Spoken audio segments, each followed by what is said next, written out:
গৌৰীপুৰ এত অঞ্চলৰ এটা কৃষ্টি অকল ধৰ্ম নহয় ইয়াৰ লগত আমাৰ কৃষ্টি জড়িত হৈ আছে কাৰণ আমি দুৰ্গা পূজাটো আৰম্ভ কৰিলে তাৰ অন্তৰালত নিশ্চয় এটা ষ্টৰী আছে কিবা কাহিনী এটাটো আছে হেতু আমাৰ পূৰ্বপুৰুষ এদিন তেওঁ সেই গা ধুই থকা অৱস্থাত দেখিলে যে দুটা বেলিৰ উদয় হৈছে মানে এটা সময়তে দুটা বেলি তেওঁ কৰিলে আৰু 7 বাৰ পদাঘাতলৈকে তেওঁ মনে মনে আছিল কিন্তু অষ্টমবাৰ পদাঘাত হওঁতে তেওঁ আৰ্তনাদ কৰিলে আৰু তেখেতেই ৰজা কবিশেখৰ তেখেতক প্ৰথম ৰজা টাইটেলটো মোগল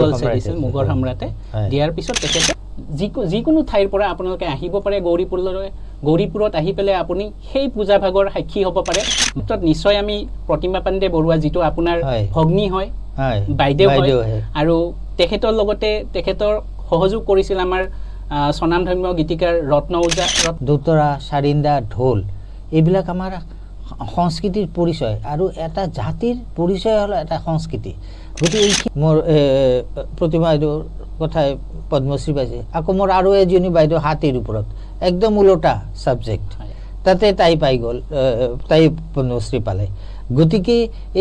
এইটো কিন্তু মানে দেউতাৰ কৃতিত্ব বুলি কম কথা শুনি আচৰিত হ'ব আমাৰ ভাৰতবৰ্ষত এখন ঘৰতেই দুগৰাকী ভাই ভনীয়ে পদ্মশ্ৰী পোৱা নজিৰ বহুত কম পোৱা যাব এইখন অসমতেই এখন ঘৰৰ পৰা বাইদেউ আৰু ভনীয়ে দুগৰাকী ব্যক্তিয়ে এখন ঘৰৰ পৰাই পদ্মশ্ৰী বুটলি আনিবলৈ সক্ষম হৈছে বৰদেউতা প্ৰমথেশ বৰুৱা তেওঁতো পাইনিয়াৰ অফ দ্য ইণ্ডিয়ান ফিল্মছ হয়তো এৱাৰ্ড পোৱা নাই হয়তো পাব লাগিছিলে তেওঁতো ভাৰত ৰত্ন পাব লাগে মই ভাবোঁ তেওঁ যিটো কৰিছে ভাৰতৰ কাৰণে বা অসমক তেওঁ যি লেভেললৈকে উঠাই লৈ গৈছে তেওঁতো সেইকাৰণে বেংগলৰ সেইটো পৰিৱেশ পাইছে তাৰ পৰা তেওঁ লণ্ডনত গৈছে ফ্ৰান্সত তেওঁ গৈছে এইবিলাক শিকিবৰ কাৰণে গতিকে ইয়াতে অসমৰ নামহে উজ্জ্বল হৈছে অসমৰ সন্তান হিচাপে তেওঁ গম পায় চবে প্ৰমথেশ চন্দ্ৰ বৰুৱা কাৰণ তেখেতে নহ'লে ভাৰতবৰ্ষৰ বোলছবি জগতখন আজি এইটো পৰ্যায়ত নাহিলেহেঁতেন আৰু তেখেতে যিটো পায়োনিয়াৰিং কৰিছিল ধৰক ইনডোৰ যিটো ইনডোৰ শ্বুটিং আৰ্টিফিচিয়েল লাইটিং তেওঁ প্ৰথম ইণ্ডিয়ান স্ক্ৰীন আপোনাৰ হাতী সাধাৰণতে আপোনাৰ যেতিয়া ভাতৃ খুলিব ব্ৰিডিং পিৰিয়ডত তেতিয়া কিন্তু সি অলপ পগলা ধৰে হয় মানুহ মাৰে ঘৰ ভাঙে এইবিলাক কিন্তু যেতিয়া প্ৰতাপ সিঙৰ ভাতৃ খুলিছিলে তেতিয়া কি হৈছিলে দেউতা তেতিয়া MLA 1957 MLA দেউতা এই বাহিৰত যাব লাগে তেতিয়া তেওঁ পিন্ধা পাঞ্জাবী বা চাৰ্ট থৈ যায় আৰু প্ৰতাপ সিঙে কিবা গণ্ডগোল কৰিলে মাহতে লৈ যায় এইবাৰ প্ৰতিমা বাইদেউ মাৰিছে বাঘ মানে এই যে পাৰ্বতী বাইদেউ বিশ্বৰ ভিতৰত একমাত্ৰ মহিলা হাতী ধৰা বিশ্বৰ ভিতৰত একমাত্ৰ মহিলা এইটো মানে মেল ডমিনেটেড কৰ্ম হয় খুব ইণ্টাৰেষ্টিং এডভেঞ্চাৰাছ যেনেকুৱা হাতী ধৰা দুটা প্ৰচেছ এটা লেছুইং ৰছী দি ধৰে আৰু এটা আছে আপোনাৰ ষ্টকেট গড় বুলি কয় তাৰমানে নিমখৰ কিছুমান পুং আছে সাধাৰণতে আমাৰ ইয়াত ভূটানত হয় এইবিলাক অসম সাহিত্য সভাৰ পূৰ্বসূৰী যিটো মানে সমিতি আছিল এছাম এছ'চিয়েশ্যন তাৰে যোৰহাট অধিৱেশনৰ ৰাজা প্ৰভাত চন্দ্ৰ বৰুৱা সভাপতি আছিলে আৰু কোচবিহাৰ তেতিয়া বহুত আগবঢ়া তেওঁলোকৰ ল'ৰা ছোৱালী চব লণ্ডনত পঢ়া তেওঁলোকৰ দৃষ্টিভংগী বহুত বহুত বহল গতিকে তেওঁলোক বহুত আগবঢ়া আৰু তেওঁলোক বহুত ছিষ্টেমেটাইজ আছিলে প্ৰভাত চন্দ্ৰ বৰুৱাই সেইখিনি শিকি ল'লে আৰু সেইখিনি ইমপ্লিমেণ্টেশ্যন গৌৰীপুৰ ষ্টেটত কৰিলে কিন্তু স্বাধীনতা মানে উচ্ছৃংখলতা নহয় স্বাধীনতা আপুনি চাওক লণ্ডনত স্বাধীনতা চাওক আমেৰিকাত তেওঁলোক কিমান আগবঢ়া বহুত ধুনীয়া এটা কথা ক'লে প্ৰিয় দৰ্শক মনত ৰাখিব যে স্বাধীনতা মানে উচ্ছৃংখলতা নহয় স্বাধীনতা মানে ডিচিপ্লিন আৰু যিখন প্ৰথম দেৱদাস আছিল সেই দেৱদাসখন কিন্তু প্ৰথম কৰিছিল আপোনাৰ বৰদেউতাই কৰিছিল প্ৰমথেশ চন্দ্ৰ বৰুৱাদেৱে প্ৰথমতে বেংগলীত কৰিছিলে আৰু তাতে এক্টিং কৰিছিল আপোনালোকৰ ঘৰৰে সদস্য যমুনা দেৱী বৰুৱাদেৱে আৰু তাৰ পিছত তেখেতে আকৌ গৈ পেলাই সেইখন হিন্দীতে বনাইছিল হিন্দী প্ৰথম দেৱদাসখনত তেওঁৱে বনাইছিল আৰু তাত চাগে কেএল চাইগলক গতিকে সেইটো বিষয়ে অলপ দেৱদাসৰ বিষয়ে অলপ কওকচোন দেৱদাসৰ ৰাইটাৰ কিন্তু শৰৎচন্দ্ৰ চট্টোপাধ্যায় যেতিয়া যিদিনাখন ৰিলিজ হ'ব তেওঁক নিমন্ত্ৰণ কৰি অনা হৈছে চাব লাগে কেনেকুৱা তেওঁতো লিখিছে আৰু তেওঁতো খুব হৃদয়স্পৰ্শী লিখে আৰু খুব পপুলাৰ তেওঁ আহিছে দেৱদাস বেংগলী চাই আছে চোৱাৰ পিছত তেওঁক মতামত দিলে যে কেনেকুৱা লাগিল মোৰ বৰদেউতাই তেতিয়া কৈছে প্ৰমথেশ মই লিখি যিটো প্ৰকাশ কৰিব পৰা নাই তুমি মানে এক্টিঙৰ দ্বাৰাই সেইটো মানে সমাজক দি দিছা গতিকে ইয়াতকৈ বেছি মই আৰু কি ক'ম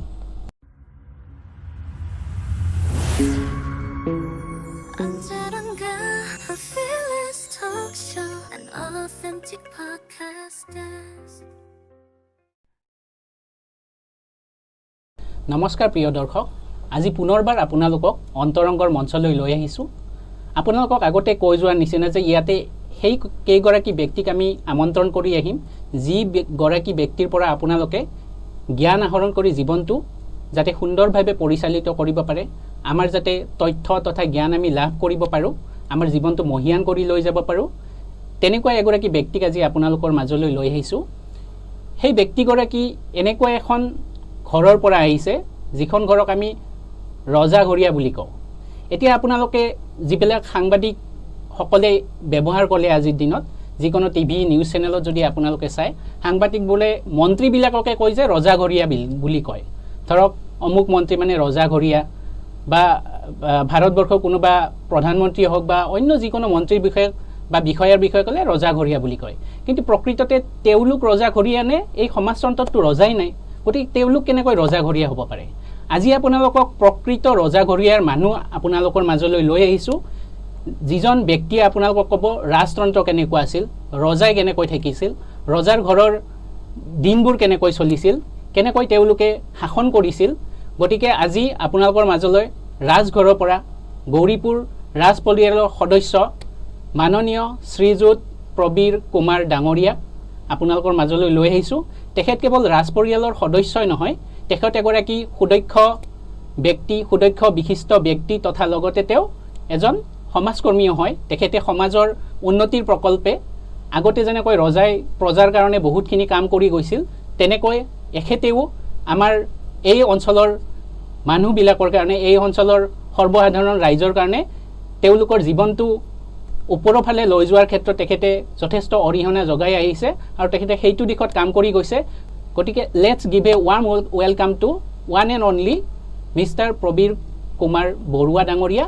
এয়া প্ৰবীৰ কুমাৰ ডাঙৰীয়া নমস্কাৰ আজি অন্তৰংগৰ মঞ্চলৈ আপোনাক মাতি অনাৰ উদ্দেশ্য হ'ল ৰাইজে জানিব বিচাৰে ৰজাঘৰীয়া কি হয় এতিয়া আমাৰ মনত আছে যে ৰজাঘৰীয়া মানে সাংবাদিকসকলে ব্যৱহাৰ কৰে মন্ত্ৰীবিলাকক কয় ৰজাঘৰীয়া আজিৰ দিনততো সমাজতন্ত্ৰহে চলি আছে ৰাজতন্ত্ৰটো নাই ৰাজতন্ত্ৰ কেতিয়াবাই আঁতৰি গ'ল গতিকে প্ৰকৃত ৰজাঘৰীয়া সদস্য যদি আছিলে সেইটো আপুনি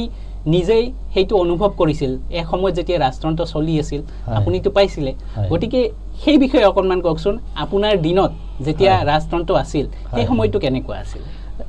চাওক মই ৰাজতন্ত্ৰৰ একদম শেষৰ পিনেহে সেইটো ছাইডে পাইছোঁ কাৰণ তেতিয়া ষ্টেট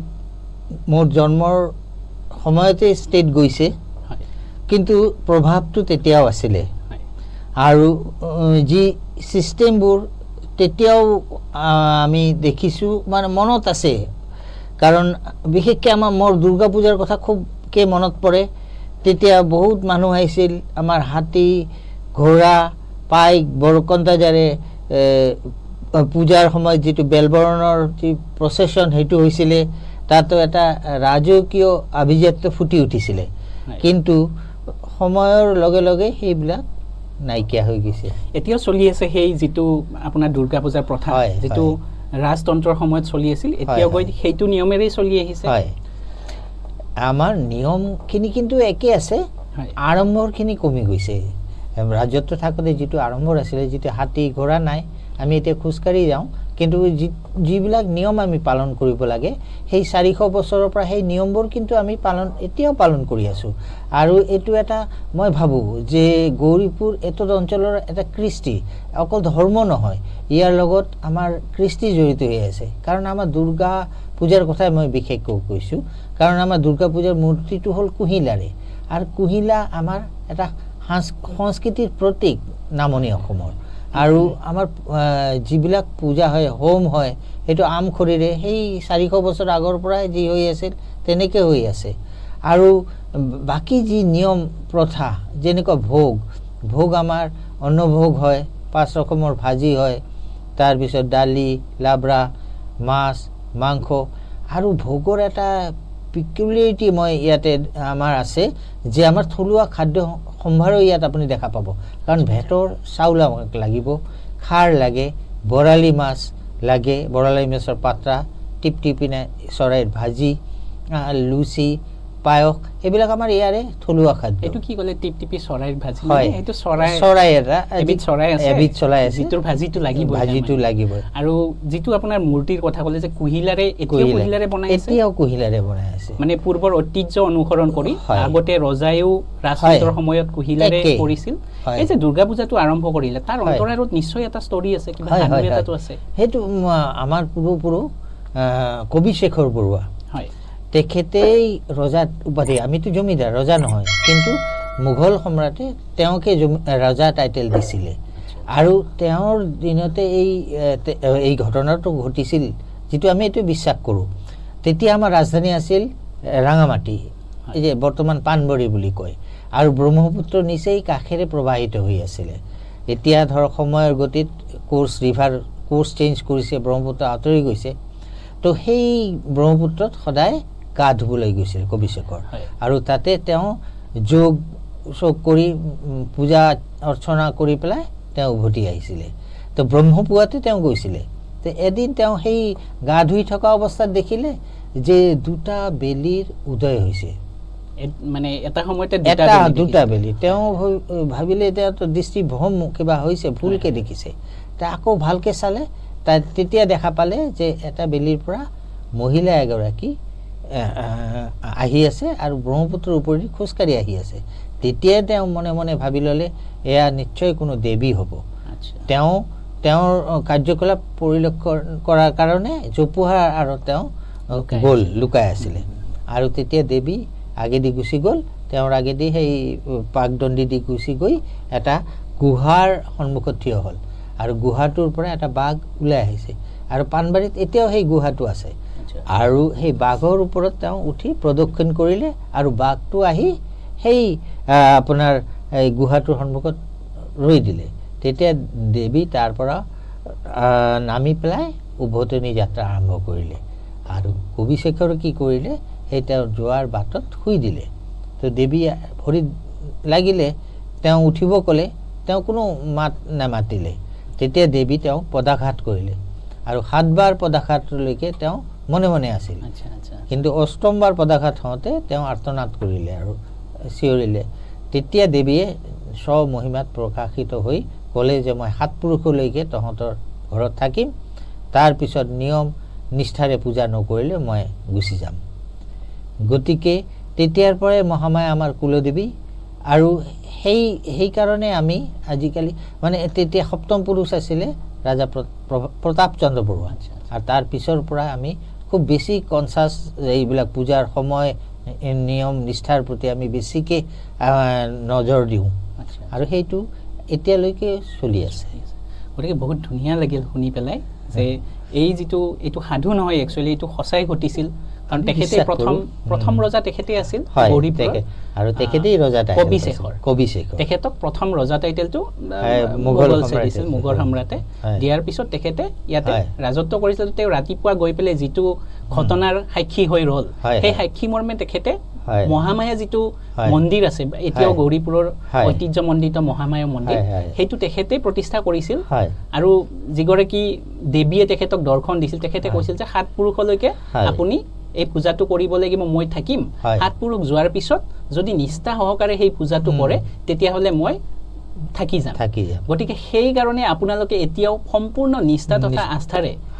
সকলো ৰীতি নীতি সকলো মানি চলি পেলাই এই টিপটিপি চৰাই যিটো ভাজি বা বৰালি মাছৰ যিখিনি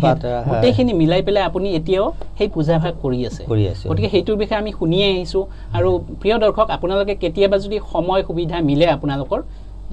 যিকোনো ঠাইৰ পৰা আপোনালোকে আহিব পাৰে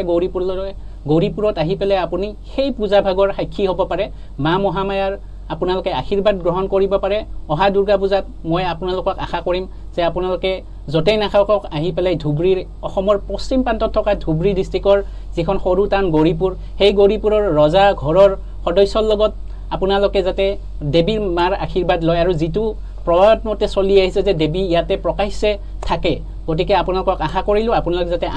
আহি পেলাই দুৰ্গা পূজাত এইবাৰ যাতে দেৱীক এটা নমস্কাৰ কৰি যায় এতিয়া আমি আহিছো এতিয়া কেৱল যে আপোনালোকৰ পৰিয়ালটো যিটো ৰজাঘৰৰ পৰিয়াল আছিলে সেই পৰিয়ালটো কেৱল যে আপোনাৰ দুৰ্গা পূজা বা সাংস্কৃতিক দিশত আছিল প্ৰত্যেকটো দিশতে সেই পৰিয়ালটোৰ এতিয়াও অৱদান আছে আৰু সেই অৱদানটো কেৱল যে অসমত আছে সেইটো নহয় সেইটো গোটেই ভাৰতবৰ্ষ তথা বিশ্বলৈ লৈ গৈছে তাৰ ভিতৰত ধৰক গৌৰীপুৰীয়া যিটো সংস্কৃতি গৌৰীপুৰীয়া যিটো গৌৰীপুৰীয়া লোকগীত বা গৌৰীপুৰীয়া যিখিনি কৃষ্টি সংস্কৃতি আছে সেইখিনিতো আজিতো গোটেই বিশ্বতে ৰজনজনাই আছে তাৰ ক্ষেত্ৰত নিশ্চয় আমি প্ৰতিমা পাণ্ডে বৰুৱা যিটো আপোনাৰ ভগ্নী হয় বাইদেউ হয় আৰু তেখেতৰ লগতে তেখেতৰ সহযোগ কৰিছিল আমাৰ স্বনামধন্য গীতিকাৰ ৰত্ন ওজা আছিলে ডক্টৰ ভূপেন হাজৰিকা আৰু পুৰুষোত্তম দাস এই তিনিজন পুৰুধা ব্যক্তিৰ সহযোগত আমাৰ প্ৰতিভা পাণ্ডে বৰুৱা দেৱে গৈ পেলাই এই গোৱালপৰীয়া সংস্কৃতি গোটেই বিশ্বৰ দৰবাৰত প্ৰতিষ্ঠা কৰিছে এতিয়া ধৰক তাৰে আপুনি এবাৰ কি হিচাপে লৈছে তাৰে যিটো ধৰক আজিকালি মডাৰ্ণ সংস্কৰণ আধুনিক সংস্কৰণ সেইটো ধৰক দিনে দিনে বা তেনেকুৱা গানবোৰ এতিয়া গৈ পেলাই আমাৰ মৰমৰে পাপন দা বা জুবিন গাৰ্গেও সোণাৰ বৰণ তেনেকুৱা ধৰণৰ এই গীতবিলাক লৈ গৈছে গতিকে এই মডাৰ্ণ যিটো ভাৰ্চন আছে সেই মডাৰ্ণ ভাৰ্চন যিটো ৰিমিক্স বুলি কয় বা ৰিমেক বুলি কয় সেইটো আপুনি কেনেকৈ ক'ব চাওক তেওঁলোকৰ কাম তেওঁ যি ভাল পাইছে কৰি গৈছে কিন্তু মোৰ মতে যি আমাৰ যিটো অৰিজিনেল বস্তু অৰিজিনেলিটি থাকিব লাগে যেনেকুৱা আমাৰ থলুৱা বাদ্য দোতৰা চাৰিন্দা ঢোল এইবিলাক আমাৰ সংস্কৃতিৰ পৰিচয় আৰু এটা জাতিৰ পৰিচয় হ'ল এটা সংস্কৃতি গতিকে এইখিনি হেৰাই গ'লে আমিও হেৰাই যাম এতিয়া ধৰক ফৰেন যিটো মিউজিক যিবিলাক ৱেষ্টাৰ্ণ মিউজিক এইবিলাক দি গানটো হয়তো শুৱলা হ'ব বা শুনিবলৈ তাৎক্ষণিকভাৱে ভাল লাগিব পাৰে কিন্তু ইয়াৰ সুদূৰ প্ৰসাৰী প্ৰভাৱ কিন্তু নাথাকিব কাৰণ বাহিৰৰ গীতবোৰ চাওক এতিয়ালৈকেও মানুহ ভাল পাই আছে কিন্তু বৰ্তমান কিছুমান গায়কে দেখিছোঁ আমি খুব নাম কৰিছে অদ্ভুত কিম্বুত কিমাকাৰ ড্ৰেছ পিন্ধি প্ৰখ্যাত গায়ক আছে যিবিলাক এইবিলাক গীত মানে সং বুলি কয় তাৰমানে এইবিলাক মকাৰী অফ দ্য সং হৈ আছে এইবিলাক আমি বেয়া পাওঁ কাৰণ বাইদেউ নিজৰ জীৱন উৎসৰ্গ কৰিছে এই গীতৰ বাবে এই সাংস্কৃতিক প্ৰতিষ্ঠা লাভৰ বাবে আৰু অকল বাইদেউ নহয়তো ইয়াৰ আৰম্ভণি হৈছিল ৰাজা প্ৰভাত চন্দ্ৰ বৰুৱা তেওঁ ৰজা আছিলে ৰজা প্ৰভাত চন্দ্ৰ বৰুৱা মানে আপোনাৰ ককা দেউতা সংগীত বুদ্ধা আছিলে তেওঁ লক্ষ্ণৌত মিউজিক জাজ হৈ গৈছিল তেওঁ কিতাপ লিখিছে সংগীত সোপান তবলা তৰংগিনী গতিকে তেওঁ বহুত সংগীত বুদ্ধা আছিলে তেওঁ বহুত জানিছিলে আৰু তেওঁ কিন্তু এইবিলাক সংগীতক মূলটো বুজিছিল কিন্তু তেওঁ আমাৰ ইয়াত যে আখৰ বহিছিলে ক্লাছিকেল গীতৰ বেনাৰস কলকাতা লক্ষ্ণৌৰ পৰা গায়ক গায়িকা আহিছিলে তাতেই সেই গীডালবিলাকক তেওঁ মাতি আনিছিলে কিন্তু মানুহে ৰাইজে বেয়া পাইছিলে কিন্তু ককা দেউতা বুজিছিলে যে এইবিলাক সংগীত আনমোল এইবিলাক প্ৰচাৰত আহিব লাগে আমাৰ এইবিলাক চিনাকি কৰাই দিব লাগে জগতক কিন্তু ৰজা সিহঁতেও পৰা নাই কাৰণ ৰাইজে লোৱা নাছিল তেনেকৈ আচ্ছা আপোনাৰ ককা দেউতা অৰ্থাৎ প্ৰভাত চন্দ্ৰ বৰুৱা ডাঙৰীয়া তেখেতে চাগে 1800 শতিকাৰ 1900 চন মানত আৰু তেখেতে ৰজা হিচাপে ইয়াতে আছিলে গৌৰীপুৰত আৰু তেখেতে সেই সময়তে আপোনাৰ সৰ্বভাৰতীয় স্তৰত গৈ সংগীত বুদ্ধা উপাধি পাইছিল বুদ্ধা মানে যিটো হাইয়েষ্ট লেভেললৈ যাব পাৰে সংগীতৰ ক্ষেত্ৰত তেওঁ হাইয়েষ্ট লেভেলত থকা এটা এয়া পাইছিলে মানে আখ্যা পাইছিলে তেখেতে সেই সময়ত গতিকে সেইটো সুবাদতে চাগে তেখেতৰ নাতি আজি গৈ বিশ্বৰ দৰবাৰত আমাৰ যিটো তেখেতে চলাই অনা যিটো গৌৰীপুৰীয়া সংস্কৃতি আছে তেখেতৰ নাতিয়ে আজি গৈ পেলাই বিশ্বৰ দৰবাৰত প্ৰতিষ্ঠা কৰিলে গতিকে এই যিটো শ্ৰেয় আছে আপোনাৰ প্ৰতিভা পাণ্ডে বাইদেউ ডাঙৰীয়াই যিটো কৰ্ম কৰি গ'ল বা যিটো লেভেললৈকে গোৱালপৰীয়া সংস্কৃতিটোক আগুৱাই লৈ গ'ল তাৰ ক্ষেত্ৰত আপোনাৰ ককা দেউতাৰ অৱদান নিশ্চয় আছে আৰু তেখেতৰ লগে লগে আপুনি অকণমান আপোনাৰ দেউতাৰ বিষয়ে ক'বচোন কাৰণ তেখেতৰে আপোনালোকৰ পাঁচজন মানে ভাই ককাই আছিলে আৰু মানে আপোনাৰ বাইদেউ গোটেইখিনি আপুনি তাৰমানে ধৰক প্ৰভাত চন্দ্ৰ বৰুৱাৰ লগত অলপ মই টানিব খুজিছিলোঁ তেওঁ কিন্তু যেতিয়া এইবিলাক সংগীতৰ আখৰ বহিছিল তেতিয়া বাইদেউ খুব সৰু তেতিয়া যেতিয়া গান চান হৈছিল বাইদেউ হাতেৰে তাল দিছিলে তেতিয়াই ককা দেউতাই কৈছিল যে ইমান সৰু ছোৱালীজনীৰ মিউজিক চেন্স এতিয়াই হৈছে গতিকে তাই যদি এই লাইনত যায় বহুত নাম কৰিব পাৰিব তেতিয়া কিমান মান বয়স আছিল তেতিয়া বাইদেউ এই 2 বছৰ 3 বছৰ একদম সৰু কিন্তু তেওঁৰ সেই বাক্যটো সঁচাই হৈছে কাৰণ তাৰ বাবে কিন্তু দেউতাও চাগে সেইটো সাৰগত কৰি লৈছিল কাৰণ তেওঁ খুব আমাৰ ফেমিলি কনজাৰভেটিভ আছিলে আমাৰ যি মহিলাসকল তেওঁলোকক ভিতৰ অন্দৰমহলতে আছিলে কিন্তু তাৰ মাজৰ পৰা যে বাইদেউ ওলাই আহিছে আৰু ইয়াৰ বাবে দায়িত্ব আমাৰ কৃতিত্ব একমাত্ৰ দেউতাই কৈছে যে কাৰণ দেউতাই কৈছে যে যিয়ে যি ভাল পায় সেইটো কৰিব লাগে পঢ়া শুনা কৰি কোনোবাই পঢ়িব খেলি ভাল পায় খেলিব গান গাই ভাল পায় গান গাব গতিকে প্ৰতিভাটো যিফালে আছে সেইফালে বিকশিত হ'ব লাগে আৰু সেয়া কিন্তু সঁচাকেই হৈছে কাৰণ মোৰ প্ৰতিমা বাইদেউৰ কথাই পদ্মশ্ৰী পাইছে আকৌ মোৰ আৰু এজনী বাইদেউ হাতীৰ ওপৰত একদম ওলোটা ছাবজেক্ট তাতে তাই পাই গ'ল তাই পদ্মশ্ৰী পালে গতিকে এইটো কিন্তু মানে দেউতাৰ কৃতিত্ব বুলি ক'ম যে দেউতাই এই সুযোগখিনি নিদিলে এওঁলোকতো আগবাঢ়িব নোৱাৰিলেহেঁতেন আৰু তাৰ বাবে তেওঁলোকো স্বীকাৰ কৰে দেউতাৰ কথা সদায় কয় আপোনাৰ দেউতা অৰ্থাৎ প্ৰকৃতিশ চন্দ্ৰ বৰুৱা তেখেতে সেই সময়তে আজিৰ পৰা ইমান বছৰ আগতে তেখেতে নাৰী স্বাধীনতাৰ ওপৰত কাম কৰিছিল কাৰণ সেই সময়ততো নাৰীটো সমাজত ৰাস্তাতে ওলোৱাটো মানা আছিল অন্দৰমহলত থাকিব লাগিছিল তেনেস্থলত আপোনাৰ সুকন্যা দুগৰাকী আপোনাৰ পদ্মশ্ৰী পাইছে আপোনাৰ প্ৰতিমা বাইদেউ আৰু পাৰ্বতী বাইদেউ তো তেওঁলোকৰ যিখিনি গুণ আছিল তেখেতে বিকশিত কৰাই আজি এই পৰ্যায়ত এতিয়া প্ৰিয় দৰ্শক আপোনালোকে চাগে এটা কথা শুনি আচৰিত হ'ব আমাৰ ভাৰতবৰ্ষত এখন ঘৰতেই দুগৰাকী ভাই ভনীয়ে পদ্মশ্ৰী পোৱা নজিৰ বহুত কম পোৱা যাব আঙুলি মূৰত লিখিব পাৰিব এইখন অসমতেই এখন ঘৰৰ পৰা বাইদেউ আৰু ভনীয়ে দুগৰাকী ব্যক্তিয়ে এখন ঘৰৰ পৰাই পদ্মশ্ৰী বুটলি আনিবলৈ সক্ষম হৈছে গতিকে আমি কিমান লাকি ভাগ্যৱান বুলি ক'ব লাগিব অসমীয়া হিচাপে যে অসমৰ এখন ঘৰৰ পৰা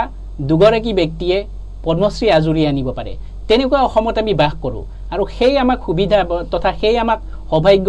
বা সেই কৃতিত্ব আমাক দিছে এখেতৰ পৰিয়ালটোৱে আৰু এখেতৰ পৰিয়ালটো কেৱল দুগৰাকী স্বনামধন্য ব্যক্তি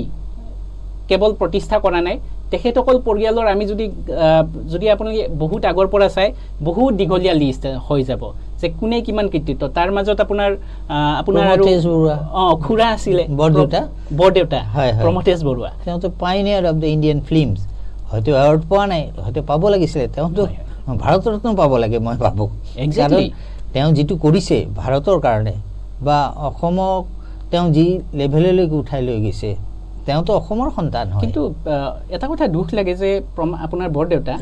প্ৰমথেশ বৰুৱাৰ বিষয়ে আমাৰ অসমীয়া ব্যক্তি বা অসমীয়া মানুহখিনিয়ে নাজানে নাই তাৰ কাৰণ আছে কাৰণ কি মই কওঁ তেওঁৰ ফিল্ডটো আছিল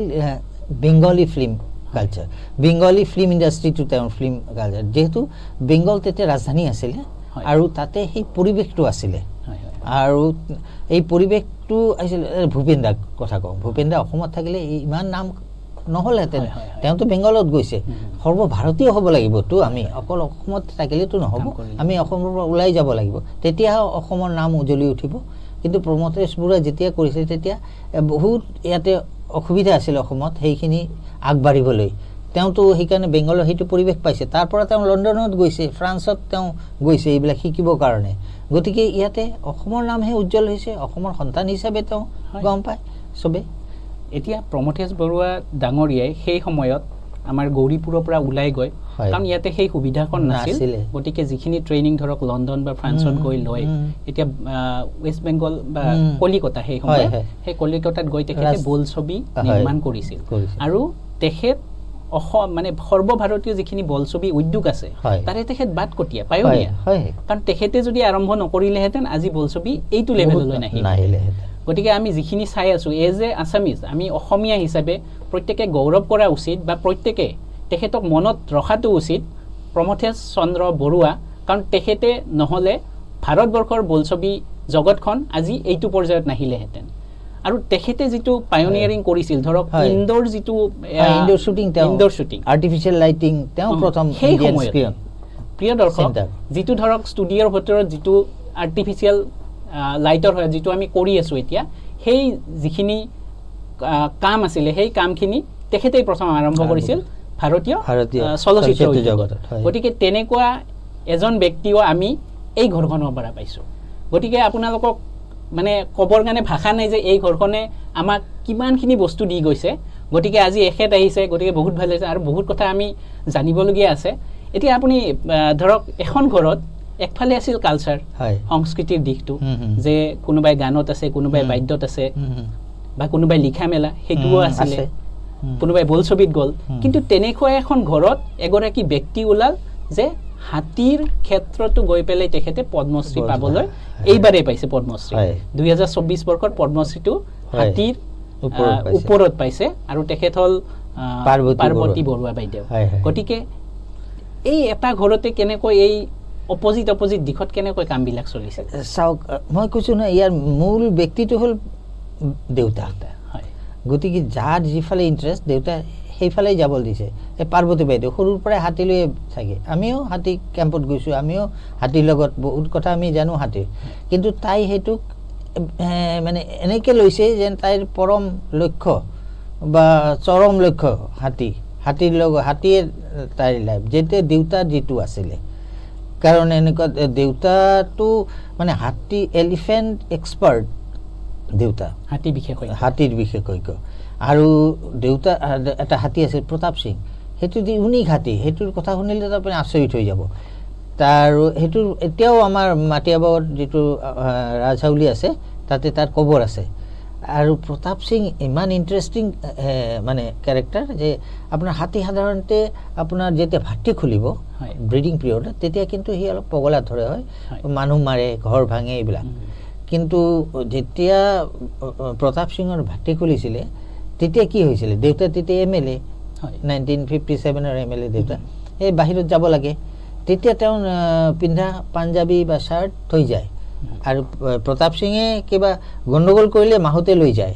এই শ্বাৰ্ট পাঞ্জাবী, যে মালিক আছে কিন্তু এই চাহ, এই শুঙি পেলাই মনে মনে থাকে। তাৰমানে এনেকুৱা চেঞ্চ হাতীটো। আচ্ছা, সেই প্ৰতাপ সিঙে কেৱল মানে মালিক হিচাপে বা একমাত্ৰ আপোনাৰ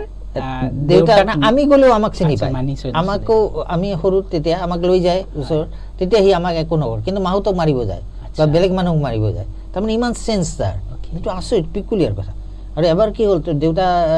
চিকাৰত গ'ল, তেতিয়া বাঘ চিকাৰ হৈছিলে, তো নাহৰ ফুটুকী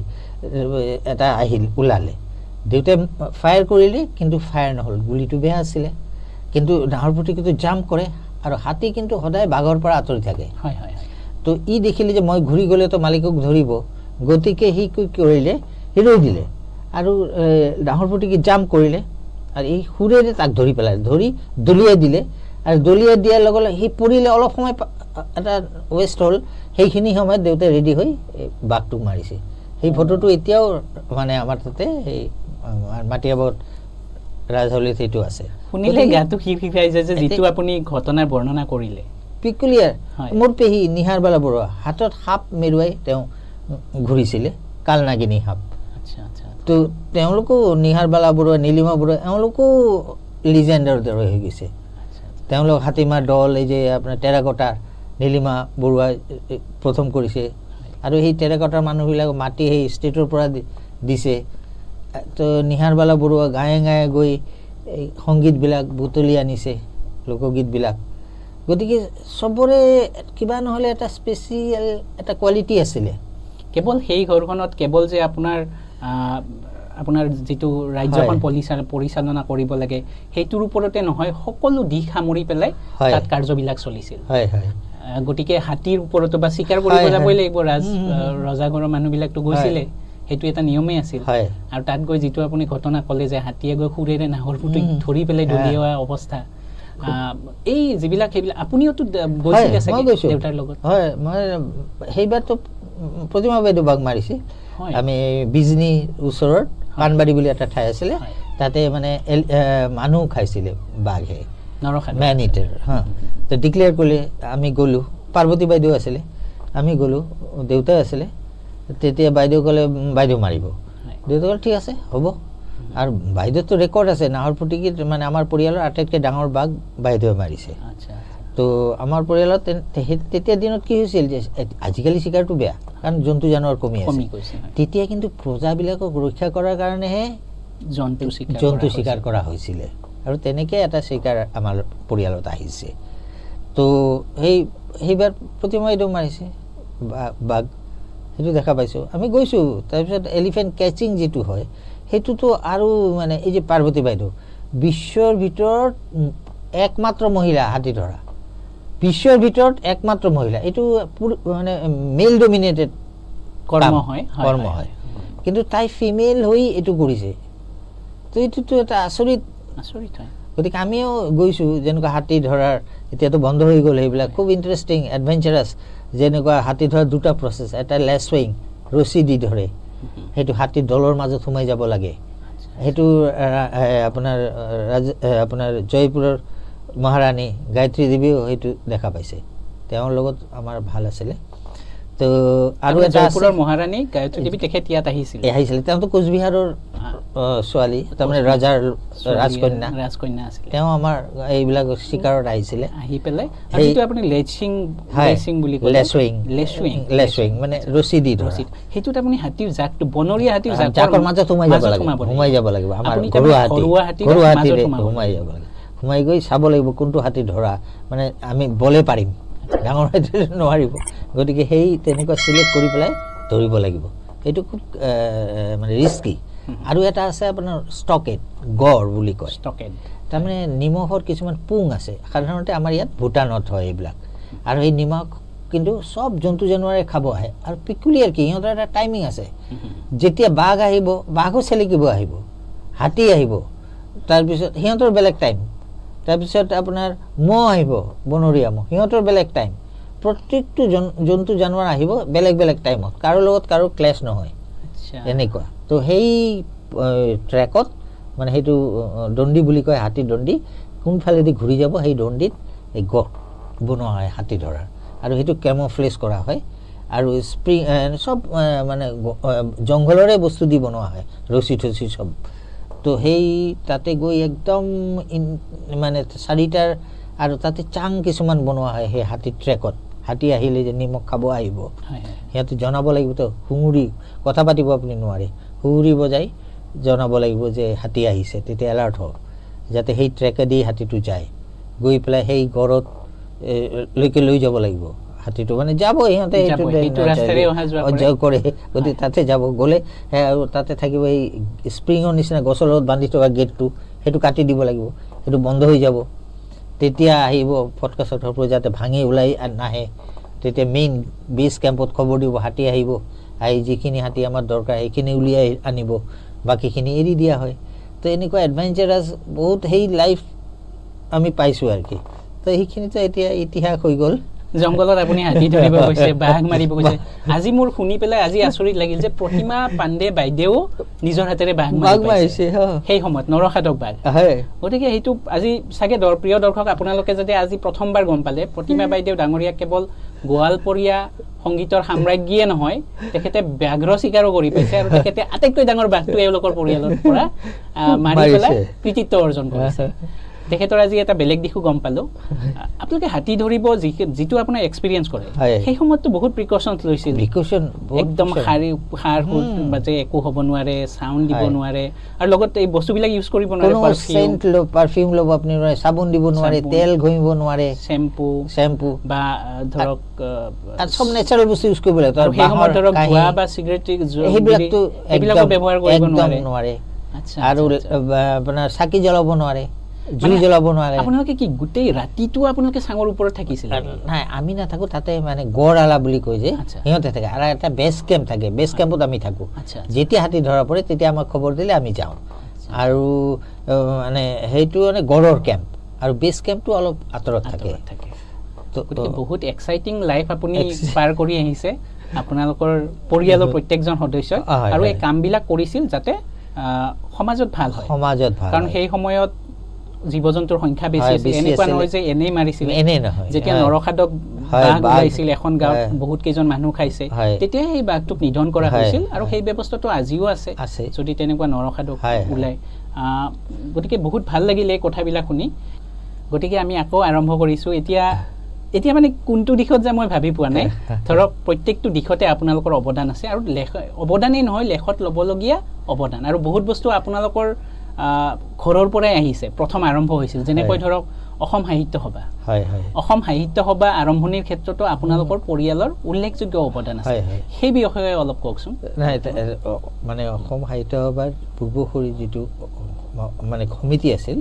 এছাম এছ'চিয়েশ্যন তাৰে যোৰহাট অধিৱেশনৰ ৰাজা প্ৰভাত চন্দ্ৰ বৰুৱা সভাপতি আছিলে গতিকে মাণিক চন্দ্ৰ বৰুৱা আছিলে তেতিয়া গতিকে এইবিলাক ক্ষেত্ৰতো প্ৰভাত চন্দ্ৰ বৰুৱাৰ মানে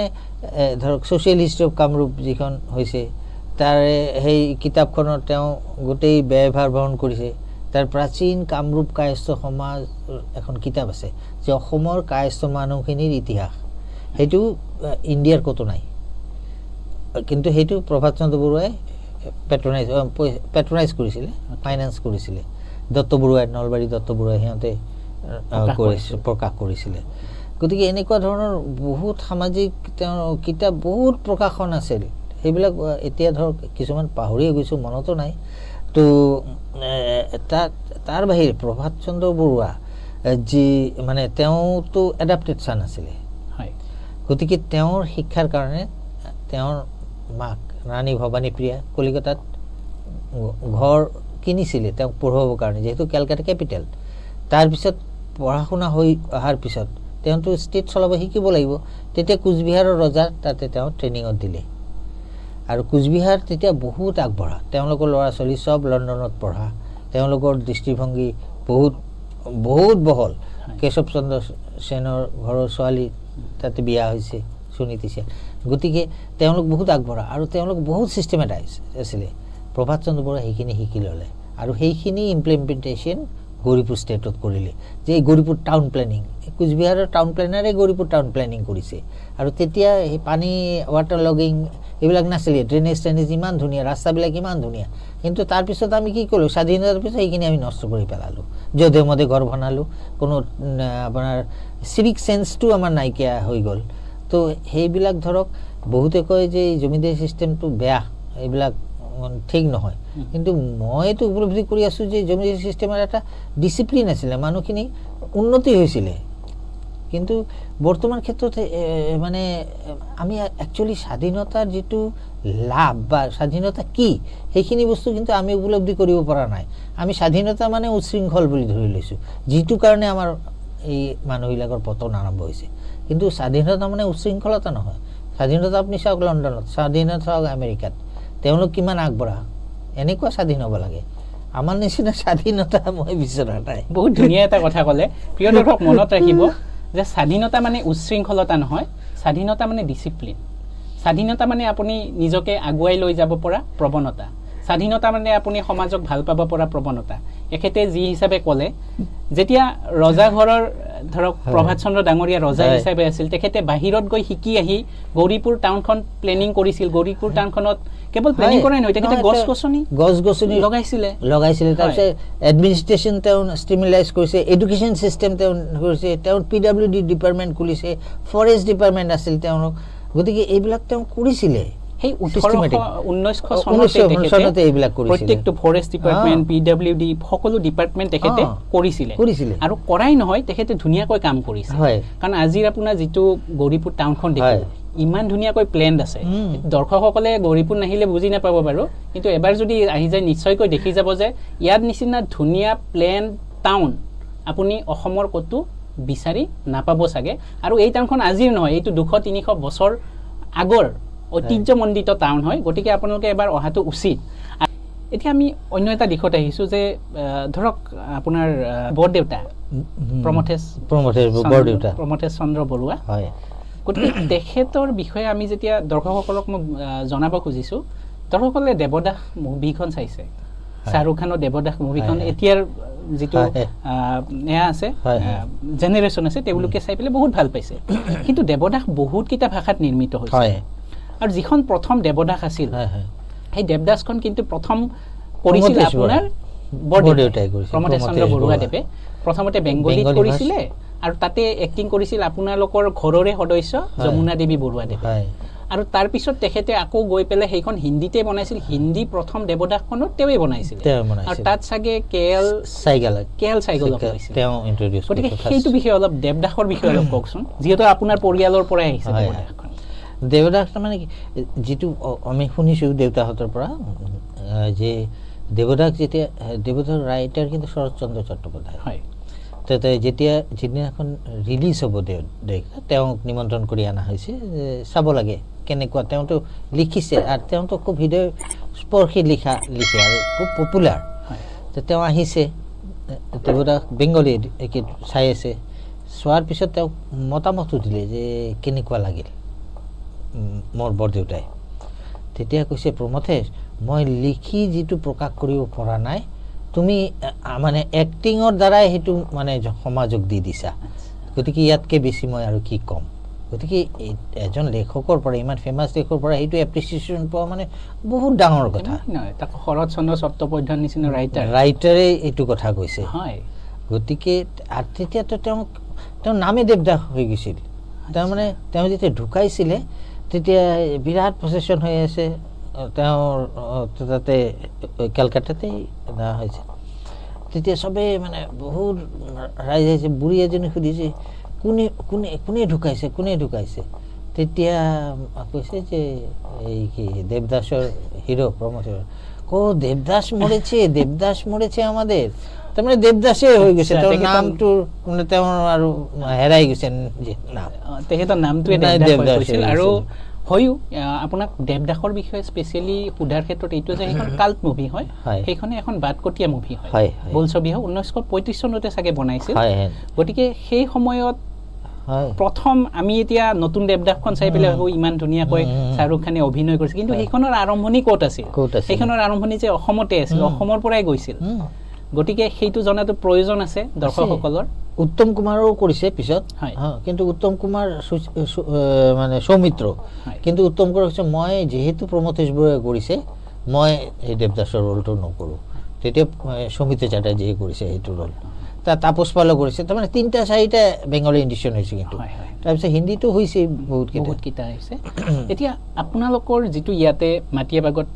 পেলেছটো আছে তাতো আপোনালোকৰ শুটিং হৈছিল সিনেমাৰ শুটিং সেই দিনকেইটাত আপুনি আছিল নে আছো তাৰমানে তেতিয়া আমি সৰু বিচাৰক অৰুণজ্যোতি দেৱী আহিছিল উত্তম কুমাৰ আহিছিল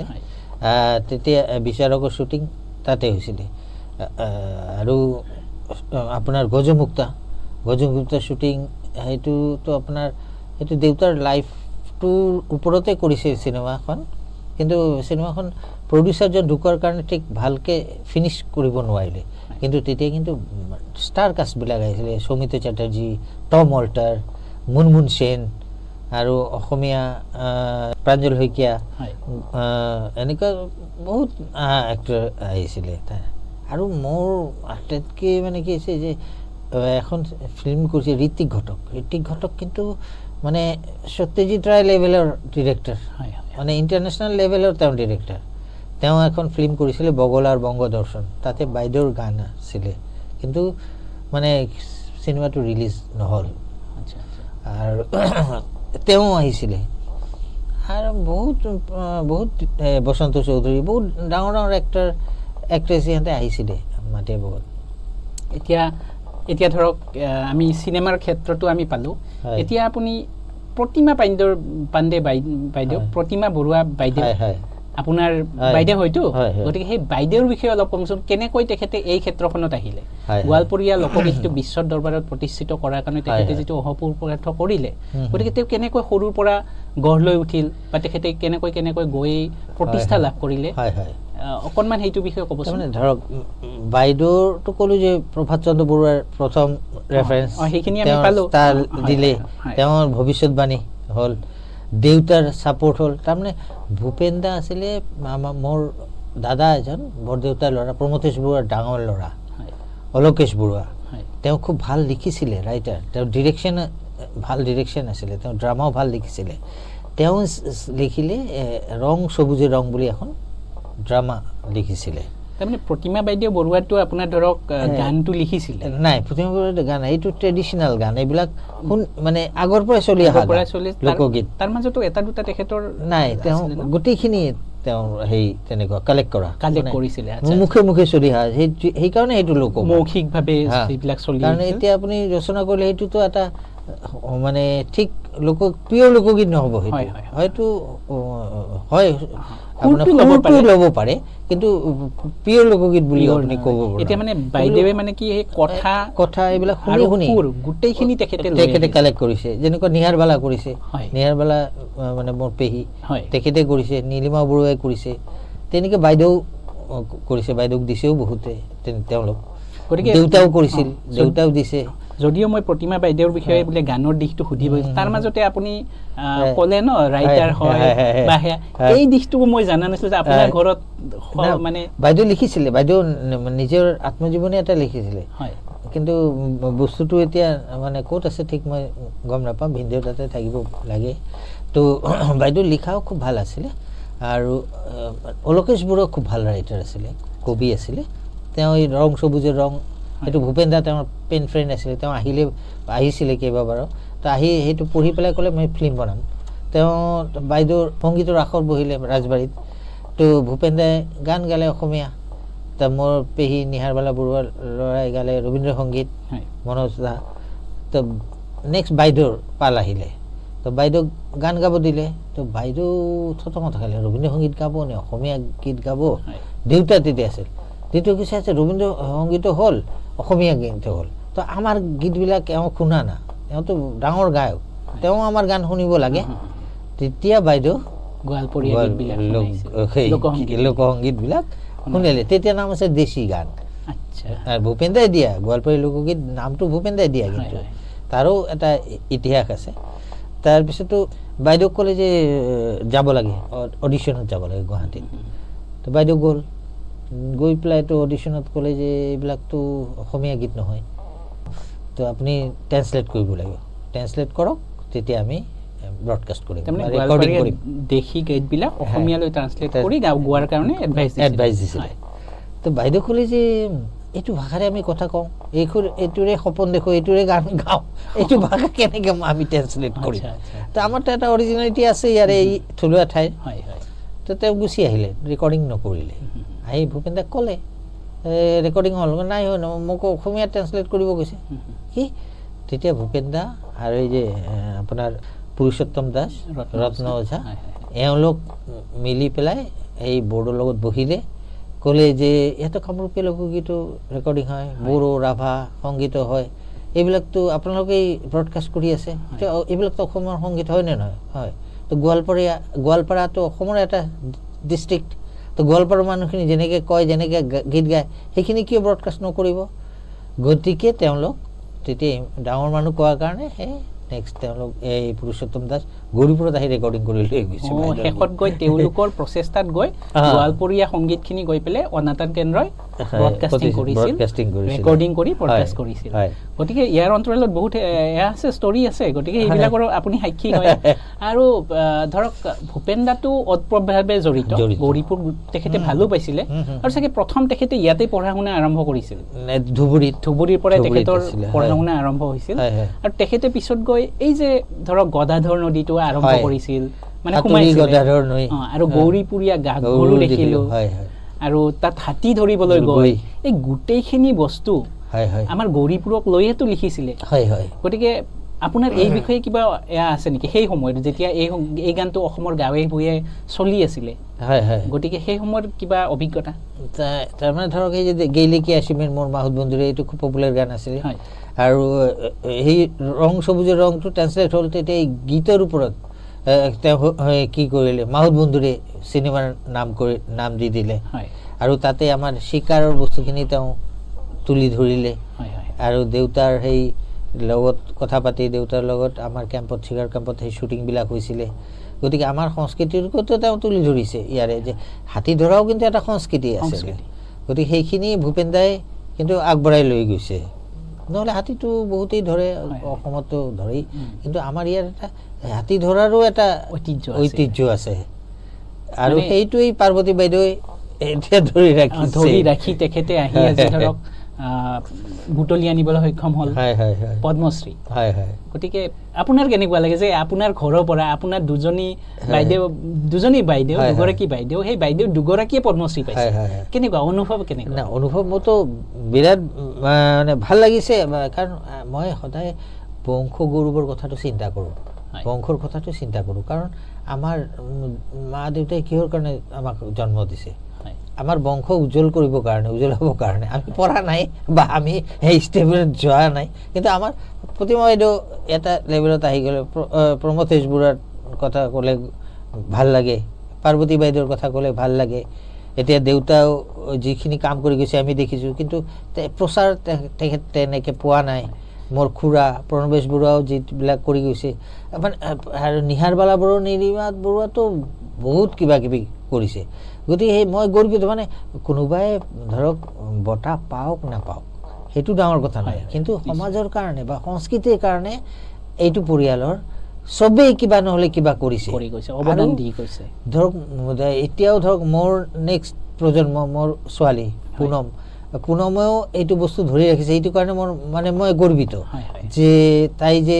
এইবিলাক লাৰে লাপা গানৰ ফালে যোৱা নাই, যিটো আজিকালি মই অলপ আগতে কৈছোঁ, সেইফালে যোৱা নাই। তাই যে সংস্কৃতি, তাই তেনেকৈ সেইকাৰণে ধৰক আজিকালি টেষ্টৰ ওপৰত বহুত কথা ডিপেণ্ড কৰে।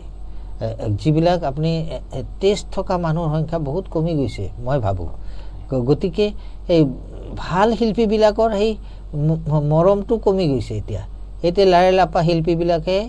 আৰু আমাৰো শিল্পীবিলাকৰ উপায় নাই, আমাৰ কিছুমান শিল্পী সিহঁতক সহযোগ কৰি আছে, সেইটো খুব বেয়া কথা মই ভাবোঁ, কিন্তু উপায় নাই। আমি অৰ্থনৈতিকভাৱে, মই বুজোঁ তেওঁলোকৰ অসুবিধা, যে অৰ্থনৈতিকভাৱে তেওঁলোক পিছপৰা। গতিকে সেই লাৰে লাপা শিল্পীবিলাক তেওঁলোকক কমাৰ্চিয়েল, তেওঁলোক শিল্প নহয়, এইটো বিজনেছ তেওঁলোকৰ কাৰণে, কিন্তু আমাৰ কাৰণে শিল্প। গতিকে শিল্প আৰু বিজনেছৰ ডিফাৰেঞ্চটো কিন্তু আপুনি এই কথাখিনি কৈ থাকোঁতে মোৰ মনৰ মাজত এটা প্ৰশ্নৰ উদ্ৰেক ঘটিল। মই আগতে ভাৱ আহিছিল যে যিখিনি শিল্পীয়ে আজিকালি আপুনি লাৰে লাপা সংগীত বুলি ক'লে সেই সংগীতখিনি কৰিছে, আৰু আপোনাৰ স্বনামধন্য আপোনাৰ ছোৱালী পুনম বৰুৱা, তেখেতেতো থলুৱা গানৰ ওপৰত তেখেতে কৰিয়ে আহিছে, ৰাইজে দেখিছে। গতিকে তেখেতে কৰি যাওক, আৰু তেখেতক লৈ গৰ্ব অনুভৱ আমাৰো হয়, আপুনিতো পিতৃ হিচাপে হ'ব, আমাৰো হয়। এতিয়া এই যিবিলাক সংগীতজ্ঞই আজিকালি মডাৰ্ণ সংগীত উলিয়াইছে, তেওঁলোকে উলিওৱা কাৰণে দৰ্শকে আদৰি লৈছে নে দৰ্শকে তেনেকুৱা বস্তুই ভাল পোৱা হৈছে কাৰণে তেওঁলোকে উলিয়াইছে? এই প্ৰশ্নটোৰ বিষয়ে এইটো ধৰক চাওক, দৰ্শকেতো ভাল পাব কিছুমান, কাৰণ আপুনি বুজিব লাগিবতো, এটা সংগীত উপলব্ধি কৰিব লাগিব। আপুনি ক্লাছিকেল সংগীত কেইজন ভাল পায়? ক্লাছিকেল সংগীতটো জানিব লাগিব, সংগীত উপলব্ধি। সংগীত তানসেনে বৰষুণ নমাই দিছিলে, জুই লগাই দিছিলে, সংগীতৰ যিটো প্ৰভাৱ। কিন্তু আমি খুব সস্তীয়া ধৰণৰ সংগীতৰ প্ৰতি আকৃষ্ট হৈ গৈছোঁ, যিটো ৱেষ্টাৰ্ণ প্ৰভাৱ এইটো। আৰু আমাৰ শিল্পীবিলাক কি কৰিছে, সেই কৈছোঁ নহয়, বিজনেছত লাগি গৈছে। প্ৰকৃত শিল্পী এতিয়া ভূপেন দা হাৰমনিয়াম তবলা লৈ গান গাই বিশ্বজয় কৰিছে, তেওঁৰ লগততো এইবিলাকৰ দৰকাৰ হোৱা নাই। আপুনি তেখেতৰ সংস্পৰ্শত আহিছে কাৰণে আপুনি গম পায় তেখেতৰ হাৰে হিমজুৱে। গতিকে এই যিখিনি ধৰক আজিৰ সংগীতৰ ধাৰা, সেই সংগীত ধাৰা তেওঁলোকে সৃষ্টি কৰাৰ কাৰণে হৈছে নে আমি ভাল পাওঁ কাৰণে কৰিছে? আমি জনসাধাৰণ দুয়ো পক্ষে, মই ভাবোঁ দুয়ো পক্ষেই ইয়াৰ কাৰণে দোষী। কাৰণ কি, মই ভাবোঁ যে সংস্কৃত, এই যে আমাৰ সংগীত বা কৃষ্টি সংস্কৃতিৰ এইটো আইডেণ্টিটি, বাহিৰৰ পৰা যে মানুহ আহে আমাৰ ইণ্ডিয়াত কি চাব আহে, ইণ্ডিয়াৰ সংস্কৃতি চাব আহে, সিহঁতৰ সেই এইবিলাক সংস্কৃতি, এই ড্ৰাম ছেট এইবিলাক সিহঁতৰ বহুত এডভান্স দেখিলে। গতিকে আমাৰ থলুৱা যিবিলাক, বিশেষকৈ থলুৱা সংস্কৃতি, আমাৰ ইয়াৰ যিটো থলুৱা সংস্কৃতি, যিটো ৰাজবংশী সংস্কৃতি, আপুনি ইয়াৰ কিমান বিভিন্নতা আছে, ইয়াৰ যিটো মানে বিভিন্নতাৰ অন্ত নাই। বাইদেউতো গান গাই গৈছে খালি, বাকী অংশবিলাকতো আপোনাৰ লোকচক্ষুৰ অন্তৰালত আছে। কুশান এতিয়া কিছুমান হৈছে, কিন্তু আপোনাৰ কাতি ডান্স আছে, চৰক নৃত্য, চণ্ডীগাছ নৃত্য আছে, কাতি নৃত্য আছে, হুদুম নৃত্য আছে, তাৰপিছত আপোনাৰ এই এনেকুৱা ধৰণৰ বিভিন্ন ধৰণৰ পদ্মপুৰাণ আছে। গতিকে এইবিলাকতো আমি নাযাওঁ, আমি সেইবিলাকৰ প্ৰতিটো আকৃষ্ট হোৱা নাই বা সেইবিলাকৰ কাৰণে আমি চেষ্টাও কৰা নাই। আৰু কিন্তু এইটো পেট্ৰনাইজ, মই ভাবোঁ যে পেট্ৰনাইজৰ খুব দৰকাৰ, কাৰণ জমিদাৰী ছিষ্টেমত পেট্ৰনাইজিং হৈছিল এই সংস্কৃতিৰ, গতিকে এই শিল্পীবিলাক আগবাঢ়ি গৈছিল। কিন্তু বৰ্তমান কি হৈছে, আমাৰ এইটো গণতন্ত্ৰ, গতিকে গণতন্ত্ৰত যিটো প্ৰচেছ সেইটোত কি হৈছে, মানে শিল্পী মনা মানুহ আছে কিন্তু তেওঁলোক আগবাঢ়ি অহা নাই বা এই পেট্ৰনাইজিং কৰা নাই। মই CMকো আবেদন জনাম যে আমাৰ সংস্কৃতি ৰক্ষাৰ কাৰণে এটা স্পেচিয়েল উইংছ যি আছে সিহঁতে আগবাঢ়ি আহিব লাগে, নহ'লে আমি কিয় প্ৰতিবাদ কৰিব লাগে যে প্ৰতিমা পাণ্ডেৰ গান বিকৃতকৰণ হৈছে, আমি হুলস্থুল কৰিব লাগে, সেইবিলাক কৰিব দৰকাৰ নাইতো। আমাৰ ডিপাৰ্টমেণ্ট আছে, কালচাৰেল ডিপাৰ্টমেণ্ট আছে, গতিকে আমি ইয়াতে এইবিলাক কিয় সংৰক্ষণৰ কাৰণে প্ৰচেষ্টা নলওঁ, আৰু মানুহ আছেতো, গতিকে সেইখিনি আমি কৰিব লাগিব। আমাৰ জাতিটো, অসমীয়া জাতিৰ যি বিভিন্নতা আছে, বৰ্ণাঢ্য সংস্কৃতি আছে, গোটেইখিনি সংস্কৃতি আমি সংৰক্ষিত কৰি ৰাখিব লাগে, তেতিয়াহ'লেহে আমি গোটেই ভাৰতবৰ্ষত, গোটেই বিশ্বত জিলিকি উঠিম, মই ভাবোঁ সংস্কৃতিৰে। আমাৰ জাতি ৰক্ষাৰ কাৰণে আমাৰ সংস্কৃতি ৰক্ষা কৰাৰ প্ৰয়োজন আছে, আপুনি সেইটোৱে ক'ব গৈছে যে এই মঞ্চৰ জৰিয়তে আমি জনাব খুজিছোঁ ৰাইজক, দৰ্শকক, সকলোকে। ইনফেক্ট তেখেতে CM ছাৰকো কৈছে এই মঞ্চৰ জৰিয়তে যে যিখিনি আমাৰ থলুৱা সংস্কৃতি বা গান গোটেইৰে লগত হৈ আছে, সেইখিনিৰ কাৰণে এটা স্পেচিয়েল ডিপাৰ্টমেণ্ট থাকিব লাগে, যিটো ডিপাৰ্টমেণ্টে অহৰ্নিশে সেইটোৰ ওপৰত চকু ৰাখিব, আৰু সেই থলুৱা আমাৰ যিখিনি সংস্কৃতি আছে, সেইখিনি গান হওক বা বাকী যিখিনি আমাৰ ভাওনা আছে, সেই সকলোখিনি যাতে আগবাঢ়ি যোৱাত সহায় কৰে। গতিকে সেইটো কাৰণে চাগে ব্যৱস্থা লৈছোঁ আৰু নিশ্চয় ল'ব, আমাৰ বিশ্বাসো আছে আমাৰ মাননীয় মুখ্যমন্ত্ৰী ডাঙৰীয়াৰ ওপৰত। তেখেতে যদি চাইছে বা শুনিছে, তেখেতে নিশ্চয় বেছি গুৰুত্ব সহকাৰে ল'ব। এতিয়া ধৰক আপোনাৰ গোটেই ঘৰখনত, তাৰমানে সাংস্কৃতিক দিশত, গোটেই দিশতে আমি পালোঁ, খেলা ধূলাৰ দিশত কোন আছিলে? খেলা দিশত মোৰ ভাইটি আছিলে প্ৰদ্যুৎ বৰুৱা, এই সন্তোষ ট্ৰফি খেলিছে, অসম ৰিপ্ৰেজেণ্ট কৰিছিলে, ফুটবল খেলিছে, ফুটবলাৰ আছিলে। গতিকে মানে এইটোৱে মানে মই বিচাৰি আছিলোঁ যে খেলততো চাগে কোনো নাই, কিন্তু সেইটোৱে আপুনি পূৰণ কৰি দিলে। তাৰমানে নোহোৱা কোনো দিশ নাই আপোনালোকৰ সংস্কৃতিবান যিখন ঘৰ আছে। এতিয়া আপুনি ধৰক, আপোনালোক এই অকণমান আগতে আপুনি কৈছিলে চৰক নৃত্য বা এইখিনি কথা, চণ্ডী নৃত্যৰ কথা কৈছিলে।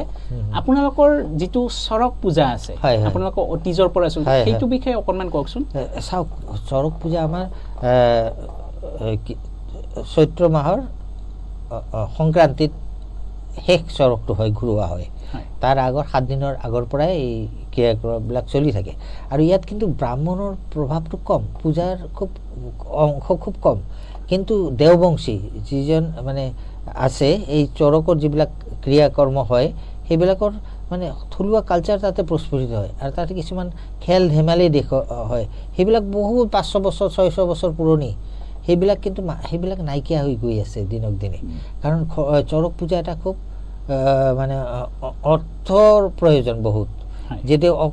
পূৰা গৌৰীপুৰত তেনেকুৱা চৰক অকল আমাৰ মানে গৌৰীপুৰ ৰাজবাৰীৰ আণ্ডাৰত যিটো মহামায়া কমিটি আছে, মানে ৰাজবাৰীৰ কি দুৰ্গা পূজা হয়, সেই মহামায়া কমিটিয়ে সেই চৰক পূজাটো কৰে। এনে চৰক কিন্তু বহুত আছে, সেই চৰকৰ লগত কিন্তু আমাৰ থলুৱা চৰকৰ কিন্তু মিল নাই। পূজাটোৰ মিল হয়তো আছে, কিন্তু বাকী যিটো সাংস্কৃতিক যিটো পৰিমণ্ডল, সেইটো কিন্তু এই আমাৰ থলুৱা চৰকতহে আছে। যিটো চণ্ডীগাছ নৃত্য, সেইটো কিন্তু বেলেগত নাই। বা এই 7 দিনৰ যিবিলাক ক্ৰিয়াকৰ্ম, ধান ফেলা বা কৃষি পঞ্চা, তাৰমানে সেইটো কৃষিভিত্তিক উৎসৱ, ধান পেলোৱাৰ পৰা আৰম্ভ কৰি কাটালৈকে গোটেইখিনি এই চৰক পূজাৰ দেখুওৱা হয়। আৰু এইটো সৃষ্টিৰ মানে কথা কয়, গতিকে সৃষ্টিৰ উৎসৱ। যিটো বিহুত আমাৰ যিটো হয়, ইহঁতক বৈশাগু, বিভিন্ন ইণ্ডিয়াৰ বিভিন্ন যিটো কৃষিভিত্তিক উৎসৱ হয়, তাৰ ভিতৰত চৰকো আছে। আৰু এইখিনিতে তাৰমানে চৰকৰ লগতে আপোনাৰ ধৰক আলোকঝাৰী যিটো সেইটো দুৰ্গা পূজাৰ লগত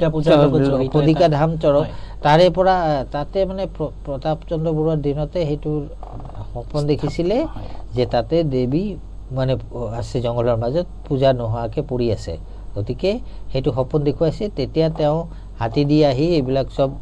মানে সেইখিনি মানুহক জনাইছে যে ইয়াতে এনেকুৱা ঠাই আছে নেকি, আছে এনেকৈ ওখ ঠাই এটা পাহাৰৰ নিচিনা, তাতে যাওক, তাতে সেই কৰি তাতে এটা ঠাই ওলাইছে, তাতে ভৰিত ছাপ আছে দেৱীৰ,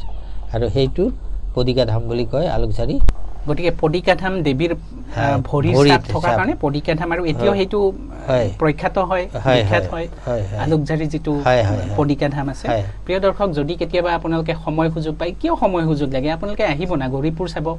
এওঁলোকৰ ৰজাৰ ঘৰবিলাক আছে, ৰাজবাৰী বুলি কয়, তেনেকুৱা ঘৰবিলাক আপুনি দেখা পাব, সকলো বস্তু দেখা পাব। দুৰ্গা পূজাত আহিলেতো এওঁলোকৰ যিটো বিখ্যাত দুৰ্গা পূজা সেইটোও দেখা পাব। আপোনালোকে আহক, চাওক। এবাৰ ভূপেন হাজৰিকাদেৱৰ যিটো কণ্ঠৰে নিগৰি গৈছিলে গৌৰীপুৰীয়া গাভৰু, আপোনালোকে গাভৰু চাব আহিব নালাগে, আপোনালোকে গৌৰীপুৰ চাব আহক, গৌৰীপুৰ টাউন চাব আহক, ইয়াৰে সংস্কৃতি চাব আহক। ভূপেন হাজৰিকাদেৱে সেই গাভৰু শব্দটোৰ জৰিয়তে গৌৰীপুৰৰ সংস্কৃতিৰ বিষয়ে চাগে জনাইছিল যে গৌৰীপুৰীয়া গাভৰু দেখিলোঁ, কিন্তু গৌৰীপুৰীয়া সংস্কৃতি দেখিলোঁ। আপোনালোকে সংস্কৃতি চাব আহক, নিশ্চয় ভাল পাব। প্ৰবীৰ দা, এতিয়া আপোনাৰ ধৰক চব ফালৰ পৰা গম পালোঁ যে কি কি আপোনালোকৰ অৱদান আছে। আপোনালোকৰ ঘৰৰ পৰা যাতে মল্লযুদ্ধ বা এইবিলাকৰ লগতো জড়িত আছিল, আৰু সেইটোৰ বিষয়ে কি ক'ব? তাৰমানে আমাৰ যিবিলাক বৰকন্দাজ বুলি কয়, মানে জমিদাৰী চিষ্টেমত কিছুমান পাইক বৰকন্দাজ এইবিলাক কয়, যেনেকৈ পুলিচ তেনেকুৱা ধৰণৰ সিহঁতে গৈ খাজনা আদায় কৰিছিলে। তো সেইবিলাক লাঠিয়াল আছিলে, সিহঁতে লাঠি বা কুস্তি দেহ চৰ্চা কৰিছিলে। তাৰ কাৰণে এটা ঠাইত য'ত কুস্তি চুস্তি হৈছিল আখৰা বুলি কয়। তা আমাৰ গৌৰীপুৰত গণেশ আখৰাত সেই সিহঁতে থাকিছিলে, আৰু আমাৰ ৰাজ পৰিয়ালৰ মানুহখিনি, মোৰ দেউতাও তাতে কুস্তি কৰিছে বা শিকিছে, তেনেকুৱা ধৰণৰ ৰজাঘৰৰ মানুহখিনিও কৰিছে। তো সেই আপোনাৰ এই গণেশ আখৰাটোৰ এই বিশেষকৈ সেই বৰকন্দাজবিলাকে এটা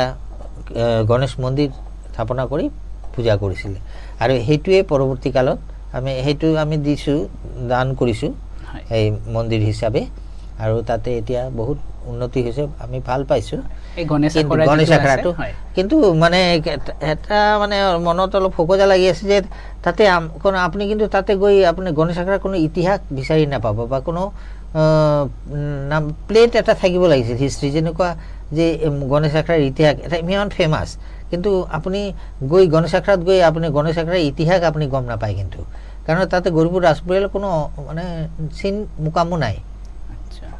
এইটো অলপ দুখজনক কথা আৰু কি, মানে সেইখিনি থাকিব লাগে। আপোনাৰ এতিয়া ৰাজ পৰিয়ালৰ সদস্য হিচাপে অকণমান মানে বেয়া লাগে, আৰু হয়তো আপোনালোকৰ লগতে পাহৰি যাব ইতিহাসটো পাহৰিব নালাগে। মোৰ কথা এতিয়া মই এই মঞ্চৰ জৰিয়তে এটলিষ্ট মই ৰিকুৱেষ্ট কৰিব পাৰোঁ, যিবিলাকে গণেশ আখৰাৰ লগত জড়িত হৈ আছে, আমাৰ ঐতিহ্যমণ্ডিত গণেশ আখৰা, যাতে অকণমান ঐতিহ্যটো জীয়াই ৰখাৰ কাৰণে, এখেতৰ অকণমান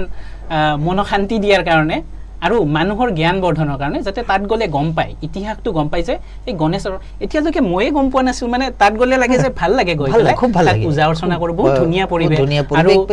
আৰু বনাইছে বহুত ধুনীয়া বনাইছে, কিন্তু ভাল লাগিছে। কিন্তু মোৰ এই ইতিহাসটো থাকিব লাগিব, আজিহে মই গম পালোঁ ইতিহাসটো। আৰু এই যিখিনি আপোনাৰ ক্ষোভ আছে, অকণমান ক্ষোভ কিন্তু আপোনাৰ থাকিবই। গতিকে মই আশা কৰিলোঁ যাতে যিবিলাক ব্যক্তি জড়িত হৈ আছে তেওঁলোকে যাতে অকণমান এইটো দিশত মন কাণ দিয়ে। এতিয়া গোটেইখিনিয়ে মোটামুটি হৈ গ'ল। এতিয়া আপোনালোকৰ ধৰক দান বৰঙণি বহুতখিনি কৰিছে, আৰু লগতে আপোনালোকৰ যিটো ৰাজবাৰী ঘৰ আছে ইয়াতে মাটিয়াবাগত, মাটিয়াবাগ পেলেচ। প্ৰিয় দৰ্শক, মাটিয়াবাগ পেলেচ যিটো এতিয়া চৰকাৰীভাৱে এইটো আমাৰ ঐতিহ্যমণ্ডিত এটা ঠাই, সংৰক্ষিত ঠাই হিচাপে এখেতসকলৰ ৰাজবাৰীটো হৈছে, যিটো মাটিয়াবাগত অৱস্থিত গৌৰীপুৰ চহৰৰ। সেই ঐতিহ্যমণ্ডিত ঠাইটো আপোনালোকে চাব আহিব পাৰে। এতিয়া সংৰক্ষণ ব্যৱস্থা, তাত এওঁলোকৰ ৰজাঘৰৰ ইতিহাস, তেওঁলোকৰ আগৰ দিনৰ গোটেই বস্তুখিনি, কাহিনীখিনি আপোনালোকে ক'ত কি আছিল সেইখিনি দেখা পাব আহিলে, আৰু আহি আপোনালোকে বেয়া নাপাব, মানে আহি আপোনালোকৰ জ্ঞানৰ লগতে আপোনালোকৰ মনটো সঁচাই পুলকিত হৈ যাব। যেনেকৈ আপোনালোকে ৰংঘৰ যায়, কাৰেংঘৰ যায়, আহোম ৰাজ পৰিয়ালৰ যিখিনি তেখেতসকলৰ স্মৃতি চিহ্ন আছে সেইবিলাক চাই, তেনেকৈ আপোনালোকে গৌৰীপুৰীয়া ৰাজ পৰিয়ালৰ যিখিনি বস্তু আছে, সংৰক্ষিত বস্তু, সেইখন আপোনালোকে গৌৰীপুৰ আহিলে বিভিন্ন ধৰণৰ, ৰাজবাৰীটো এটাই নহয়, বহুতকেইটা ৰাজবাৰী আছে, তাৰ মাজত আটাইতকৈ ঐতিহ্যমণ্ডিত হ'ল মাটিয়াবাগ অৱস্থিত ৰাজবাৰীটো। তাত আহিলে আপোনালোকে নিশ্চয়কৈ দেখা পাব। আৰু তাত এটা কামানো দেখা পাইছিলোঁ, সেই কামানটোৰ ৰঘুদেৱ নাৰায়ণ, তাৰমানে সেইটো চিলাৰাৰ পুতেকৰ বৰটোপ। আৰু ৰঘুদেৱ নাৰায়ণ আমাৰ পূৰ্বপুৰুষক কোচবিহাৰৰ পৰা ইয়ালৈ লৈ আহিছিল,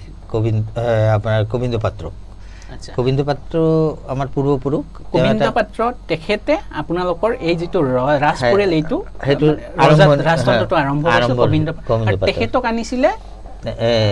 ৰঘুদেৱ নাৰায়ণ চিলাৰায়ৰ পুতেক ৰঘুদেৱ নাৰায়ণ আছিল বীৰ চিলাৰায়ৰ পুতেক আৰু বীৰ চিলাৰায় আছিল আপোনাৰ বিশ্বসিংহ তেখেতৰ পুতেক বিশ্বসিংহৰ দুজন ল'ৰা আছিল এজন নৰনাৰায়ণ নাই ল'ৰাটো বহুত আছিল কিন্তু ফেমাছ আছিলে নৰনাৰায়ণ আৰু চিলাৰায় নৰনাৰায়ণ আৰু চিলাৰায় বিশ্ববীৰ আৰু নৰনাৰায়ণ যিমান মানে কোচ সাম্ৰাজ্যটো আমাৰ ধৰক মই এটা কথা ক'ব বিচাৰোঁ আৰু যে মানে নৰনাৰায়ণ আৰু চিলাৰায়ৰ মই কৃতিত্বটো মই ফিল কৰোঁ অনুভৱ কৰোঁ যে চাওক অসমীয়া সংস্কৃতিৰ জনক শংকৰদেৱ আৰু শংকৰদেৱক কিন্তু ছাপোৰ্ট দিছিলে বচাইছিলে নৰনাৰায়ণে নহ'লে অসমীয়া সংস্কৃতি ইমান ফুলে ফুলে জাতিষ্কাৰ হৈ নাহিলে আৰু কামাখ্যা মন্দিৰ আমাৰ গৰ্ব আৰু কামাখ্যা মন্দিৰো কিন্তু সেই চিলাৰায় নৰনাৰায়ণে বনাইছে গতিকে এইখিনি আমি অসমীয়া মানুহখিনি আমি তেওঁলোকৰ প্ৰতি কৃতজ্ঞতা থাকিব লাগিব যদিও তেওঁলোক বেংগলৰ হৈ গৈছে এতিয়া বেংগল কিন্তু তেওঁলোকতো তেওঁলোক অৱদান বহুত অসমৰ অতীজত আপোনাৰ অসমখন বৰ অসম বুলি কৈছে বৰ অসমৰ ভিতৰত তেওঁলোক আছিল এতিয়া গৈ তেওঁলোক বাৰু ৱেষ্ট বেংগলত গুচি গ'ল কিন্তু কামাখ্যা মন্দিৰৰ ক্ষেত্ৰত শংকৰদেৱক তেওঁলোকে বচাইছে মানে তেওঁলোকতো নিজৰ বুলি তেওঁলোক ৰক্ষা কৰিছে আঁকোৱালি লৈছিল গতিকে দৰ্শকসকলে জনাটো প্ৰয়োজন আছে যে আমি এদিন কেৱল চিলাৰায় দিৱস পালন কৰিলেই নহ'ব বীৰ চিলাৰায় তথা নৰনাৰায়ণ দেৱক আমি জানিব লাগিব বুজিব লাগিব আহোম তাত বিশেষ কিবা এটা পৰিপ্ৰেক্ষিতত গতিকে তেখেতে আহি পেলাই নৰনাৰায়ণ দেৱে তেখেতক স্থান দি পেলাই মধুপুৰ সত্ৰতো তেখেতে স্থাপন কৰিছে গতিকে মধুপুৰ সত্ৰতে তেখেতৰ ইহলীলা সম্বৰণো হৈছিল শংকৰদেৱৰ আৰু সেই সকলোখিনি কৰ্ম কৰিছিল নৰনাৰায়ণ দেৱ যেতিয়া ৰজা হৈ আছে গতিকে প্ৰিয় দৰ্শক আপোনালোক যদি গৌৰীপুৰ আহে গৌৰীপুৰৰ পৰা মাত্ৰ 70 কিলোমিটাৰ ডিষ্টেঞ্চতে মধুপুৰ সত্ৰ শংকৰদেৱে য'ত ইহলীলা সম্বৰণ কৰিছিল আমাৰ বৰ অসমৰ ভেটি গঢ়া যিজন ব্যক্তি আছে সেই ব্যক্তিগৰাকীক আপোনালোকে তাতেই লগ পাব এতিয়া গ'লে আৰু তাত আপোনালোকে শ্ৰদ্ধা জনাই পাব লাগিব আৰু গৌৰীপুৰ আহি তাতো যাব তাৰ পৰা গৌৰীপুৰ আহিব আৰু আপোনালোকৰ ধুনীয়া এটা ট্ৰিপ হৈ যাব ৰাজ পৰিয়ালৰ যিখিনি কথা ধৰক আৰম্ভণিৰ পৰা স্থাপনটো হৈছিল ধৰক 8ম শতিকাত আপুনি কোৱা মানে আমাৰ পূৰ্বপুৰুষৰ 8ম শতিকাৰ পৰা আমি ইতিহাস পাওঁ আমাৰ তেওঁৰ নাম আছিলে মংখ দাস গতিকে ইতিহাস এটাতো জনাটো প্ৰয়োজন এটা পৰিয়ালৰ গতিকে আমি 8ম শতিকাৰ পৰাই গম পাওঁ আৰু এই পৰিয়ালৰ সম্পৰ্কে আচ্ছা ইয়াতে অসমত চাগে বহুত কম মানুহ ওলাব যোনে তেওঁলোকৰ পৰিয়ালৰ কথা উত্তৰাধিকাৰী ধৰক পূৰ্বপুৰুষৰ কথা কবৰ কাৰণে 8ম শতিকা মানে আজিৰ পৰা আজি 2024 ন ধৰক 1224 বছৰ আগলৈকে ঘূৰি যাব পৰা এজন ব্যক্তি আপোনালোকক আজি পৰিচয় কৰাই দিছো যিগৰাকীয়ে নিজৰ পৰিয়ালৰ কথা ক'বলৈ 1200 বছৰলৈকে ঘূৰি যাব পাৰে 8ম শতিকাত মংখ দাসৰ পৰা আপোনালোকৰ কাহিনী ৰাজ পৰিয়ালৰ কাৰণে তাৰ পিছত আহি পেলাই কোচবিহাৰ মুঘল 1000 বছৰ বেছি 1200 বছৰ হৈছে গতিকে আপোনাৰ লগত আকৌ বহিব লাগিব কাৰণ আজি বহুত দীঘলীয়া হৈ গ'ল আমাৰ বাৰ্তালাপটো গতিকে এই বিষয়ে আপোনালোকৰ ৰাজ পৰিয়াল ক'ৰ পৰা আৰম্ভ হৈছিল কোনে কেনেকৈ আহি পেলাই আজিৰ ডেটটো পালে গতিকে সেই বিষয়ে আমি পিছত কথা পাতিম আপুনি পেপাৰ পঢ়ি ভাল পায় নে নিউজ চাই ভাল পায় টিভিত পেপাৰ পঢ়ি আপুনি ধুতি কুৰ্তা পিন্ধি ভাল পাব নে আপোনাৰ সুট টাই বা তেনেকুৱা ধুতি কুৰ্তা চাগে বিহু চিহু বা এইবিলাকতো আপুনি পূজাতো আপুনি সেইখিনিয়ে পিন্ধে চাহ খাই ভাল পায় নে কফি চাহ ডেইলি কিমান কাপ খায় নাই বেছি নাখাওঁ মই ৰাতিপুৱা আবেলি দুপৰীয়া আচ্ছা আপুনি মোবাইল ব্যৱহাৰ কৰেতো হয় মোবাইলত আপুনি মেছেজ দি ভাল পায় নে কথা পাতি ভাল পায় মই কথা পাতিয়ে ভাল পাওঁ আজি ধৰক যদি আপোনাক কোৱা হয় যে আপুনি যদি ভগৱানক লগ পায় আজিৰ দিনটো হয় যদি এটা প্ৰশ্ন সোধাৰে চান্স দিয়ে যে মই উত্তৰটো দিম বা মই দিম আপুনি কি বস্তু খুজিব কি প্ৰশ্ন সুধিব মোৰ মনত এটাই কথা যে আমাৰ সংস্কৃতিটো আমি জীয়াই ৰাখিব লাগে ভগৱান আমাক সহায় কৰক আমাৰ অস্তিত্বটো যাতে জীয়াই থাকে আচ্ছা বঢ়িয়া আপুনিতো ভগৱানক বিশ্বাস কৰে কাৰণ আপুনি পূজা পাৰ্বণত ধুনীয়াকৈ ইমানকেইটা মন্দিৰ বা মঠ মন্দিৰ আপোনালোকে স্থাপন কৰিছে ভূত বিশ্বাস কৰেনে ভূত বিশ্বাস কৰোঁ কাৰণ আমাৰ তাতে মাথিয়া বগত এনেকুৱা ভূতৰ কাহিনী শুনিছো, মই দেখা নাই কেতিয়াও। মানে আপোনালোকৰ ঘৰত এতিয়াও কাহিনীবিলাক প্ৰচলিত হৈ থাকে ভূতৰ বিষয়ে? আপুনি সদায় জীয়াই থাকিব বিচাৰে নেকি? নাই, এটা চাৰ্টেন লেভেললৈকে থাকিব লাগে মানুহৰ। আপোনাৰ কাৰণে সুধিছোঁ, আপুনি কোনটো বিচাৰে, যে মই কেনেকৈ জীয়াই থাকিব লাগে, বা সদায় জীয়াই থাকিব যদি নালাগে কেতিয়ালৈকে জীয়াই থাকিব লাগে? যেতিয়ালৈকে ফিজিকেলি ফিট থাকিম তেতিয়ালৈকে জীয়াই থাকিব লাগে মোৰ মতে। আপোনাৰ কাৰণে জীৱনটো এটা কেৱল সংখ্যা, নে জীৱনৰ যিটো বছৰবিলাক সেইটো এটা সংখ্যা, নে কিবা এটা বেলেগেৰে জুখিব লাগে? না, সংখ্যা নহয়, আপোনাৰ মানে কৰ্মেৰে জুখিব। মই ভাবোঁ যে কিবা এটা কৰি পেলাইহে সেইটো জুখিব লাগে, জীৱনটো জুখিব লাগে। বহুত ভাল লাগিল। কেতিয়াবা আপোনাৰ খং উঠি পাইছেনে? হয়, মোৰ খং উঠে। এই ক'লো নহয়, বিকৃত সংস্কৃতি দেখিলে মোৰ খং উঠি যায়। আৰু ধৰক সংস্কৃতি দেখিলে খং উঠে, আপুনিতো কাকো গৈ ধৰক শাৰীৰিকভাৱে নহয়, কিন্তু মই কেতিয়াবা মোৰ ভইচ দিওঁ। আচ্ছা আচ্ছা, ভইচেৰে আপুনি প্ৰতিবাদ কৰোঁ। কেতিয়াবা অন্য কিবা সৰু কথাত কেতিয়াবা কাৰোবাৰ ওপৰত হাত উঠাই পাইছেনে নাই? তেনেকুৱাতো মোৰ মনত নপৰে। ঠিকে আছে বাৰু। আপুনি প্ৰাইভেট ভেহিকলত ইউজ কৰি ভাল পায় নে পাব্লিক? মই পাব্লিক ভেহিকেল ইউজ কৰি বেছি ভাল পাওঁ। আপুনি কেতিয়াবা বাথৰুমত গান গাই পাইছেনে? আমি গাই পাইছে। কেনেকুৱা ধৰণৰ গান গায়? না, মই কিন্তু আমাৰ যিটো আপোনালোকে গোৱালপৰীয়া বা ৰাজবংশী গীত কয়, সেইটো মোৰ ফাৰ্ষ্ট প্ৰিফাৰেঞ্চ। আচ্ছা আচ্ছা আচ্ছা, বহুত ভাল লাগিল শুনি পেলাই। কিন্তু ধৰক এতিয়া এবাৰ আপুনি বাথৰুমততো গান গায়, প্ৰেক্টিচটো আছে, কাৰণ ডেইলি গা ধুৱাতে গান গায়। যদি বেয়া নাপায় দৰ্শকৰ কাৰণে, যিহেতু আপুনি ইমান সংস্কৃতিৰ লগত, 2 লাইন কিবা এটা গাই দিলে। মই গাই নিদিওঁ, কাৰণ কি ইমান ফেমাছ মানে গায়িকা বাইদেউ আছে, আৰু মোৰ ছোৱালীও ভালে গায় মই ক'ব লাগিব। গতিকে প্ৰমথেশ বৰুৱাই এটা কথা কৈ গৈছিলে যে তেওঁৰ পৰিয়ালৰ কোনেও যাতে এক্টিং নকৰে, কাৰণ তেওঁ জানে যে তেওঁ যিটো কৰি গৈছে সেইটো এটা এপিক, মানে সেই তেনেকুৱা আৰু নহ'ব, এটাই অনলি ওৱান প্ৰমথেশ বৰুৱা। গতিকে নেক্সট আহিলেই কম্পেয়াৰ হ'ব আৰু সেই লেভেললৈকে নাপাব। গতিকে সেই বৰদেউতাৰ কথাটো মই মানিছোঁ। মানে বৰদেউতাই গৈ এটা শৃংগৰ, মানে তেওঁতো এভাৰেষ্টৰ শিখৰত গৈ বহি আছে। গতিকে আজি আপোনালোকৰ পৰিয়ালৰ কোনোবাই এক্টিং কৰিব গ'লে তেওঁতো তাৰে তলতে তেতিয়া কম্পেৰিজন। যি হওক ভাল লাগিল। কিন্তু আপোনাৰ এটা প্ৰিয়, আপুনি গানটো গাব নালাগে, প্ৰিয় গোৱালপৰীয়া এটা গানৰ 2টা লাইন, মানে লাইন হিচাপে কৈ দিলে হ'ব, গান গাব নালাগে। মানে কেইবাটাও গান মোৰ ভাল লাগে, কিন্তু না কান্দিছ ৰে ভেলোৱা ৰাতি নিশাৰে কালে, এইটো মানে ট্ৰেজিক চং, বিয়াৰে চং, এইটো মই খুব ভাল পাওঁ। আৰু কি শাৰী আনছেন ৰে ভৈৰৱ চান মোৰ না লাগে মনতে, এই গানটো এটা ভাল লাগে। আৰু ও জীৱন ৰে, কিন্তু এটা কথা ভাল লাগিল যে আপুনি লাইন হিচাপে কৈছে, কিন্তু লাইন হিচাপে মোৰ লাগিছে গান হিচাপে ওলাইছে, আৰু আপোনাৰ ভইচটোও খুব ধুনীয়া। আৰু ঠিক আছে বাৰু, আপুনি গাব বা গায়ক হিচাপে আত্মপ্ৰকাশ নকৰিলে, কিন্তু কৰিলে কিন্তু বহুত সুগায়কো হ'ব পাৰিলেহেঁতেন। না, মই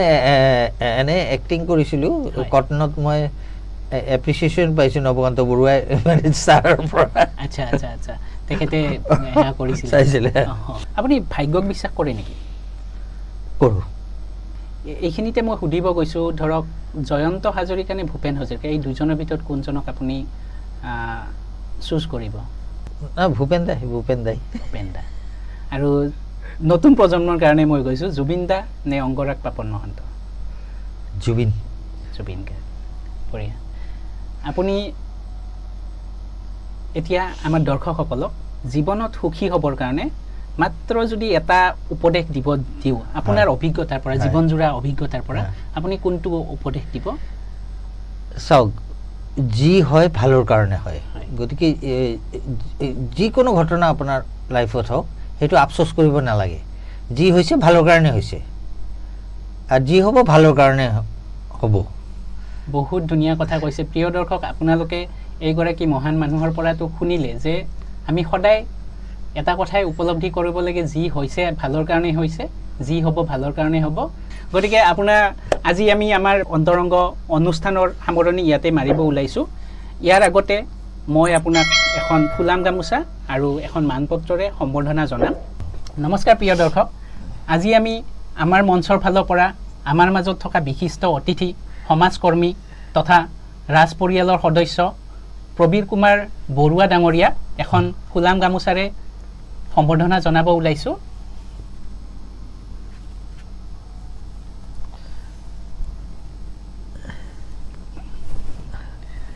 আৰু এখেতসকলৰ ৰাজ পৰিয়ালৰ ফালৰ পৰা আমি অসম তথা ভাৰত তথা সমগ্ৰ বিশ্বই আমি বহুত অৱদান পাইছোঁ। স্পেচিয়েলি গৌৰীপুৰবাসীয়ে বহুতখিনি অৱদান পাইছে এই ৰাজ পৰিয়ালৰ ফালৰ পৰা। গতিকে তেখেতৰ সকলক এখন সেই সকলো পৰিয়ালকে মোৰ ফালৰ পৰা, এই অন্তৰংগৰ মঞ্চৰ ফালৰ পৰা, আমাৰ টীমৰ ফালৰ পৰা এখেতৰ জৰিয়তে সমূহ পৰিয়াললৈকে আমি এখন মানপত্ৰ প্ৰদান কৰিছোঁ।